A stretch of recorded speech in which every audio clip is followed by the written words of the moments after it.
일제가 낳고 미군정이 키운 서울대. 이희용 문화비평가 언론인.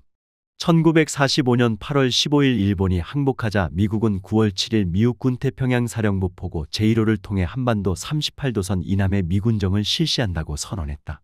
이튿날 미국군 24군단 병력을 이끌고 인천에 상륙한 주한미군 사령관 존 하지 중장은 입법 행정사법에 걸친 모든 권력을 행사했다. 미군 정청은 10월 16일 법령 제15호를 발표해 유일한 정규 대학이던 경성제국대학을 경성대학으로 개칭한 데 이어 이튿날 해군 대위 엘프리드 크로프츠를 총장으로 임명했다. 경성제대 개교일은 1924년 6월 12일이다. 그러므로 다음 달이 개교 100주년 기념일이 된다. 그러나 이를 모태로 탄생한 서울대는 1946년 식민 잔재와 단절하고 새롭게 탄생했다면서 올해가 개교 78주년이라고 주장한다. 단과대학들은 서울대로 통합되기 이전 전문학교 등의 역사를 내세워 각기 창설 연도가 다르다. 우리나라 근대 대학의 기원은 1886년 의료인을 양성하기 위해 문을 연 제중원의학당으로 거슬러 올라간다. 이는 의학에 한정된 것이어서 본격적인 대학의 출발은 경성제대로 보는 것이 옳다. 경성제대는 일제 식민 통치의 일환으로 만들어진 대학이다. 하지만 우리 민족의 끈질긴 저항과 자발적인 대학 설립 움직임이 없었다면 이마저도 훨씬 늦어졌을 것이다. 1919년 3월 1일 서울을 시작으로 독립을 외치는 만세 시위가 전국 방방곡곡으로 번져가자 일제는 무단정치에서 문화정치로 통치 방식을 바꿨다. 군인이 맡던 조선 총독을 문관에게 개방하고 지방행정에 조선인을 참여시켰다. 언론 출판 집회의 자유도 일부 허용에 이듬해 한국어 민간 신문이 창간됐다. 교육 확대 요구도 수용의 학교 시설을 확충하고 수업 횟수를 일본인과 동일하게 늘렸다. 그러나 한국인의 높은 교육열을 수용하기에는 턱없이 부족했다. 일제는 식민 통치에 필요한 전문인력 양성에만 주력할 뿐 사회지도층 인사를 길러내는 것은 꺼렸다. 이상제를 비롯한 90여 명의 발기인은 1920년 6월 20일 조선교육회를 발족해 사립고등보통학교 설립운동을 전개한 데 이어 밀립대학 설립을 추진했다. 우미나 정책을 쓰는 일제의 조치를 기대할 수 없으니 우리 힘으로 대학을 세우자는 취지였다. 1922년 11월 밀립대학 기성준비회를 구성해 모금에 나섰다. 그때까지 한반도의 대학은 하나도 없고 전문학교도 관리빈 법학, 의학 전문학교와 고등상업공업 농림학교, 사립인 세브란스 의학, 연희 보성전문학교를 합쳐 8개가 고작이었다. 그러나 조선총독부는 선전 내용이 불온하다거나 유언비어로 대중을 선동할 염려가 있다는 등 온갖 구실을 내세워 방해 공작에 나섰다. 모급 집회를 강제로 해산하는가 하면 기부자를 협박하기도 했다. 일제는 밀립대학 설립 움직임을 무산시키는 동시에 조선인의 대학교육 요구를 무마하기 위해 1923년 11월 관립대학 창설준비위원회를 발족시켜 이듬해 경성제국대학을 개교했다. 경성제대는 일본 제국대학 가운데 도쿄, 교토, 도호쿠, 규슈, 홋카이도에 이어 6번째로 창설됐다. 정식 교명을 일본식으로 발음하면 게이조 데이코쿠 다이가쿠였으나 흔히 약칭으로 조다이라고 불렀다. 대만의 타이베이 제대는 4년 뒤 7번째로 문을 열었다. 예과는 1924년, 본과는 1926년에 수업을 시작했다. 예과는 2년제, 본과는 법문학부 3년, 의학부 4년이었다. 본과 개교 당시 학생 정원 150명 가운데 조선인은 47명이었다. 전체 교수 57명 중에서도 조선인은 5명밖에 없었다. 예과 교정은 지금의 청량리역 인근 미주 아파트 단지에 있었다. 법문학부와 의학부 본과 소재지는 각각 종로구 동숭동과 연건동이었다. 이공학부는 태평양 전쟁이 발발한 1941년에야 기술 인력 양성을 위해 노원구 공릉동에 개설했다. 현재 서울과기대가 들어서 있다. 경제학부 등은 끝내 설치하지 않았다. 2000년대 초 김용옥 교수는 성균관대 600주년 기념관 초청 강연에서 식민 통치기관인 경성제대를 모태로 국립서울대학을 만들 것이 아니라 조선시대 최고 교육기관인 성균관의 전통을 승계해 국립종합대학을 설립했어야 했다고 역설했다.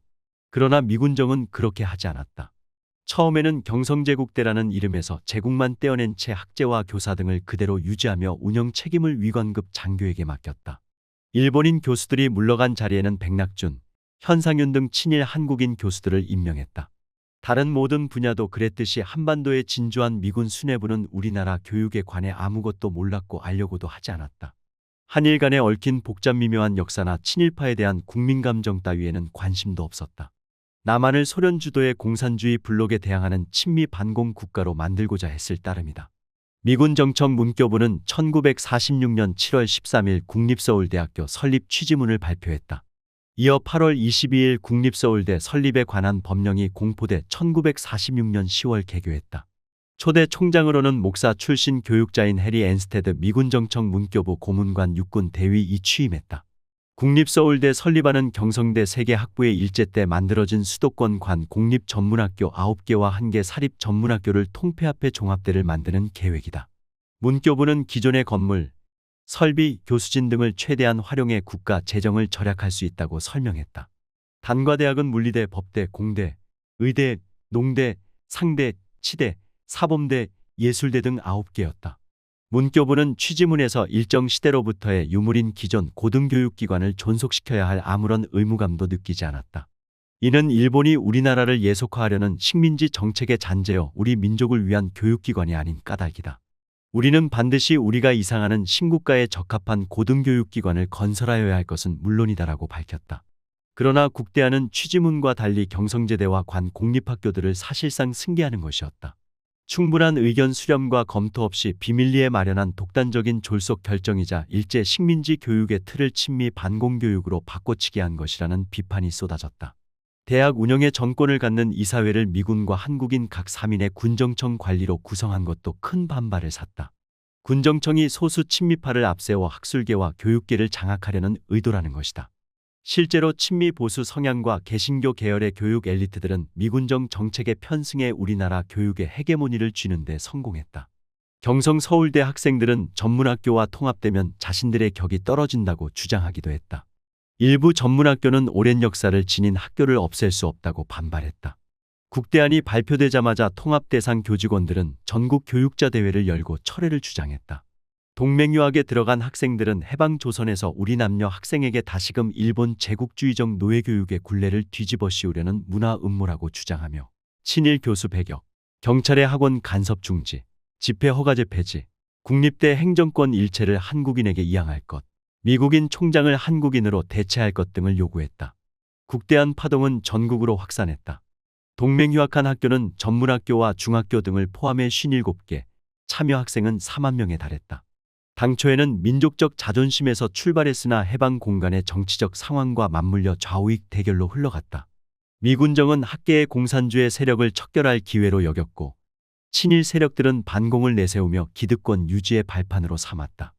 미군정은 대대적인 탄압에 나서는 한편 이사회 구성 방식을 바꾸는 등 유화책을 제시했다. 이듬해 3월 들어 반대운동이 수그러들기 시작했으며 10월 이춘호 총장이 취임하며 일단락됐다. 재학생 8,040명 가운데 61.6%에 해당하는 4,956명이 재적당했다가 3,518명이 복교했고 429명의 교수 강사 중 380명이 교단을 떠났다.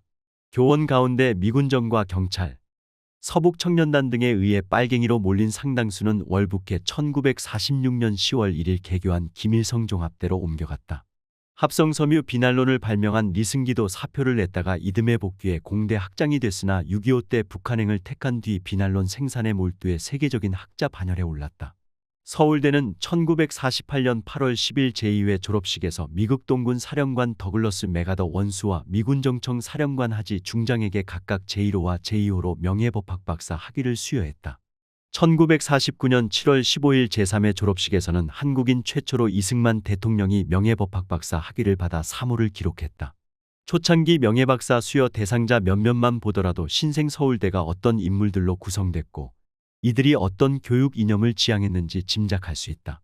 더욱 큰 문제는 이렇게 시작된 역사를 70여 년이 지난 지금까지도 청산하지 않고 있다는 사실이다.